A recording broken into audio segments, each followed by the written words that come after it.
100% Chelsea. Chelsea 2, West Ham 0. Lewis, decent result, mate. Got us over the line. Great game, great game. We were worried about the lineup going into this. We thought Sarri were going to play the same team against Brighton. It was more or less the same team. Couple of changes, but going into the game, we were brilliant today. Eden Hazard showed yet again why he's the best player in the league. We rely on him a lot, and it does hurt when you're thinking about next season, because a lot of people are saying he's bringing in these performances now because of the interest from Real Madrid. I'm kind of thinking it might be something different. I do think now it looks more or less like he is going. But if he is going, I think he wants to leave Chelsea in the best place he possibly can before he goes, so he can leave on a good note, because he's seen the way his mate Thibaut Courtois left and he don't want it to be anything like that. So if he is going, fair play to him, because he's trying to go out in the best way possible. But it wasn't just Eden Hazard that played well today. There needs to be shout-outs for Kante, because Kante, especially in the first half, everything was flowing through him. He was so creative, very unlucky not to get a goal. Had a couple of potential assists, but then you know what comes to us and taking chances. He scored as well. He nearly scored early chance the first half. But it weren't just him as well. Emerson, yet again, showed why he should be starting over Alonso. Jorginho, I thought, was perfect today. Him, Kante, the whole midfield in general. Yeah. Hudson-Odoi, only problem with Hudson-Odoi is I thought he did get a little bit gassed after 60 minutes. But before then, I thought he was brilliant. But we all know that's going to come with development. His stamina just needs to build. The only issues I had with today was Azpilicueta and Higuain. I mean, me and you are both on that side, aren't we? And I think watching Azpilicueta, he got done pretty much every single opportunity by Felipe Anderson on their side. It wasn't even just that. I looked at him in 30 minutes and he looked out of it. Like, the guy's already down, he's already gasping for breath. He already looks like he can't go any longer. He was really slow getting back. Tackling was not to the level you expect from Azpilicueta. We know him to be one of the best one-on-one defenders in the world. He was poor at one-on-ones today, and simple things like passing, I think his confidence is shot as well. But I'm not going to ask him to get subbed off, because let's be real, Zappacosta isn't going to be the same player.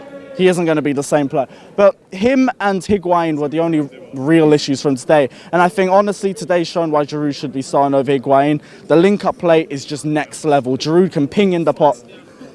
Is that a butt? No, thanks. That's what we call Chelsea. When we win 2-0 at home for the first time in ages and we don't concede because Sarri's a cunt. There you go, thank you. That looks like some West Ham shit that's stolen there. I think he's had a bit too much to drink. Yeah, he's a little boy. It's all right, don't worry about it. I completely forgot what we were talking about. Higuain, that's it. Thanks, Scott. Yeah, Higuain looked really slow today. Passing was not at the level that we expected it to be. Decision-making was poor. And when Giroud came, we honestly saw a difference in our attack, and I think that's where the second goal came from. But credit also needs to go into Sarri. He saw the difference between the Cardiff side and the Brighton side, and he kept most of the players from that Brighton team in. That builds on their confidence, that builds on their form. And the team looked a lot more comfortable, they looked a lot more composed. Even players that have been playing poorly over some games have actually started to look better. I mean, look how Ross Barkley played when he came on. Looked so much more composed. I think he got the assist for the second goal as well. Had a couple of chances that he should have, I won't say he should have taken, he was kind of unlucky not to take. It was very Ross Barkley-esque in terms of those chances, but the ball, the way he looked up, played it across the box, you would always back Eden Hazard to finish that. But I mean, let's touch on him a little bit, because I know we've spoken about him a bit, but what were your thoughts on his performance, and are you worried that he's putting himself in a shop window rather than, just putting the performances in for the sake of the club?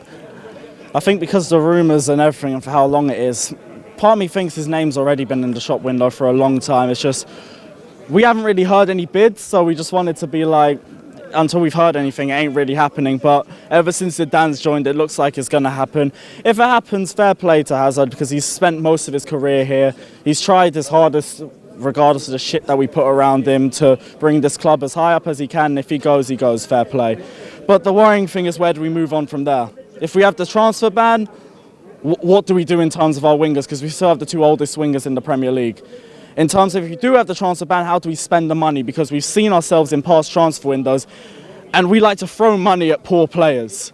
And our issue is that we always act like Real Madrid when it comes to spending, but we don't spend on Real Madrid-like players. That's always been our biggest problem. But that all depends on what we do in the summer. Right now, we just got to not get too gassed, because we are back in the top four, and it is great to be looking down on the other London clubs again. You don't want to do an Arsenal. You don't want to do an DTO Troops. Nah, I'm not going to say anything about Banter Club yet. Wait till Sunday if we beat Liverpool. Sunday if we beat Liverpool, that's more of a message. I mean, I don't think if we beat Liverpool, we're doing the entirety of world football a favour. I think you know, no one can say anything to us then. But it's all ifs and buts. But obviously, moving on before Liverpool, if you're getting ahead of yourself, mate, come on. Slavia Prague. Now, Lawrence has made a very key points on Twitter saying, you know, these guys beat Sevilla. It could be a very tough game.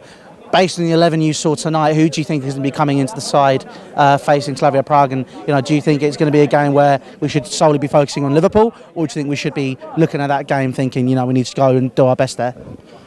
I do want to focus on the Europa League. I mean, it's still the easier route to Champions League football.